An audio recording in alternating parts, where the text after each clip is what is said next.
DannyChapa.com. I've got a full material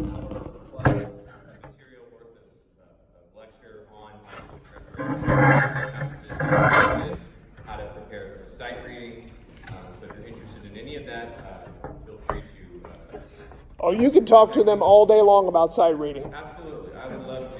I'm fortunate to have gone to North Texas, and not just with the phoneme studio, but also there's the 1 o'clock jazz band and all the other lab bands, and that's another great resource that I was able to tap into when it comes to sight reading, because boy, they read some hard charts.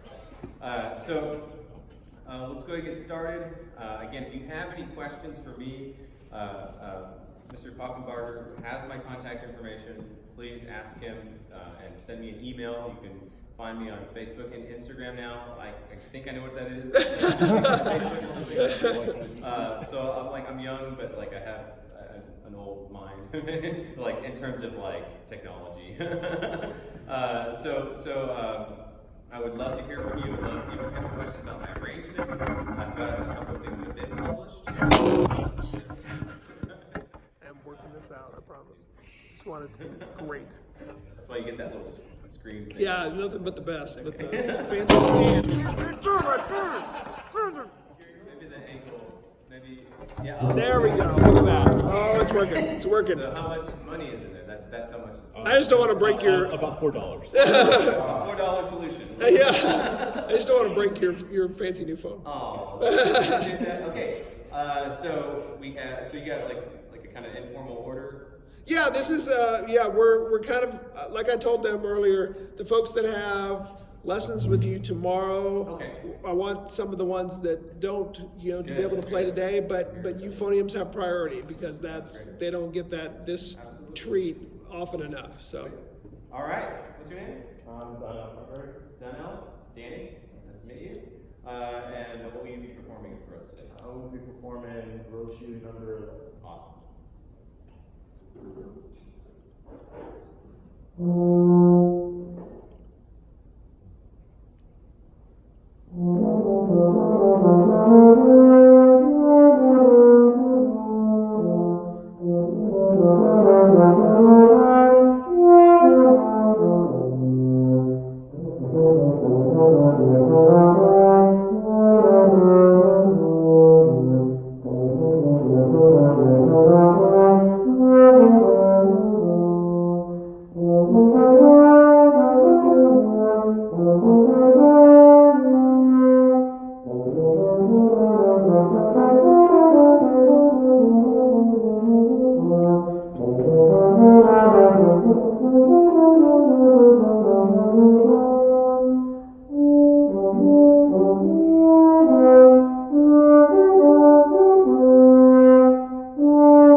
Continuing on, we just hear more of the same. And what we want to work on is just general stuff. There's nothing really, I have too many nitpicky things, but before I forget, can you play this measure for me, please, slowly?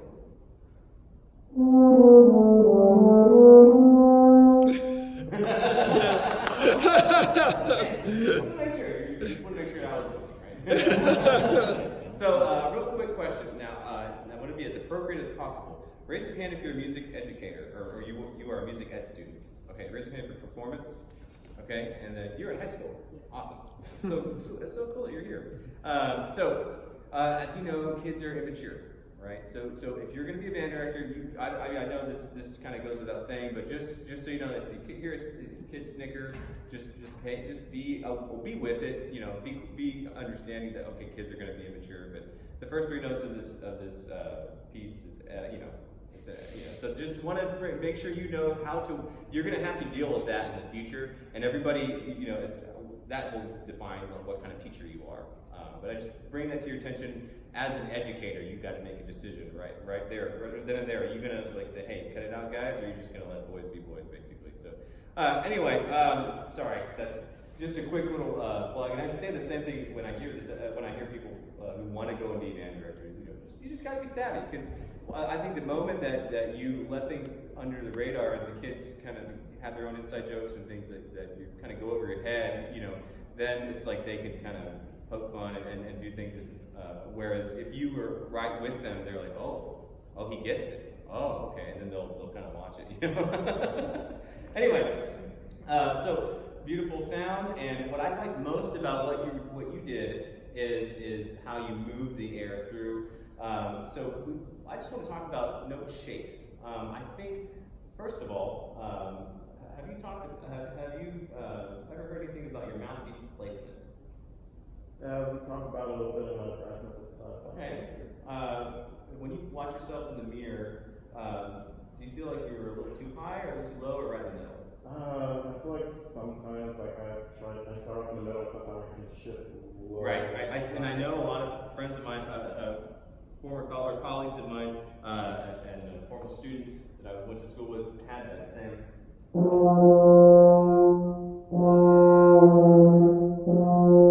And that's okay. You have a nice sound.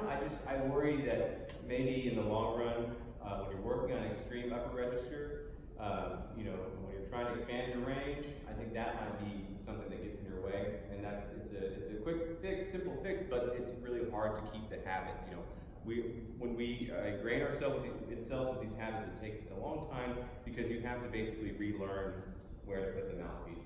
I would highly recommend that you practice slow long tones and slow slurs with the mouthpiece a little bit higher. Get a little bit more upper lip involved. Because if you're one of those people that curls your lower lip in for high notes, you got a little more wiggle room. If the mouthpiece is too high, you have less real estate to work with. So that's the very first thing I would say.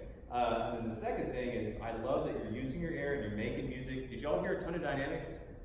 Yes, I heard a lot of good phrasing. So let's just refine a little bit of what we're doing here.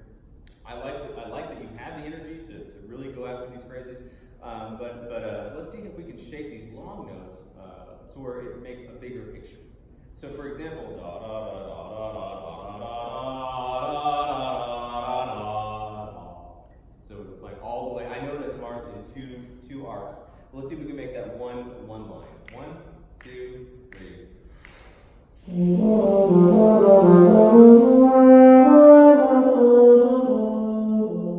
so you're present the whole time. You got your hands in the music the whole time. You're not conducting like this where you're out in the ensemble, but then you kind of retract. But you come back and you want to stay in the music. Da da da dee da da da da dee. Good. Let's keep going with that same idea. That's basically I thought that was much better. Do it again.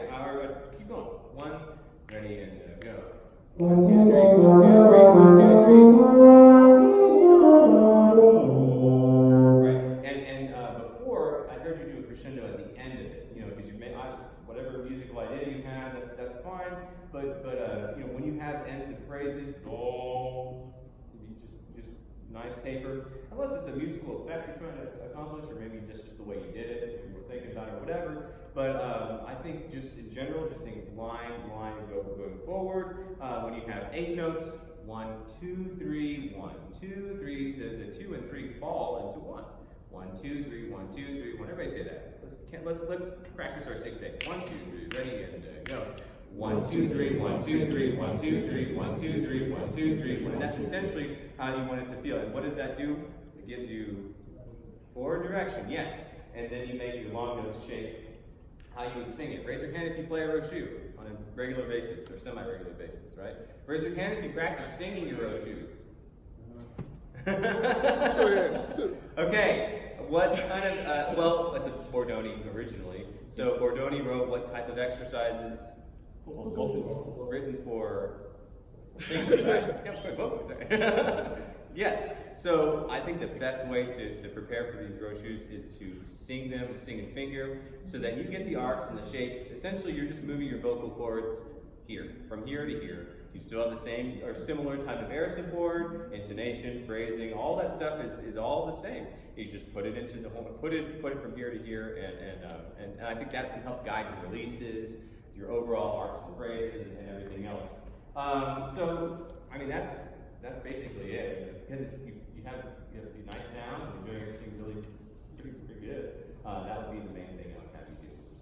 So, are you ready to move on to another person? Cool. So, wonderful. Great. Wonderful. Good job, Brody.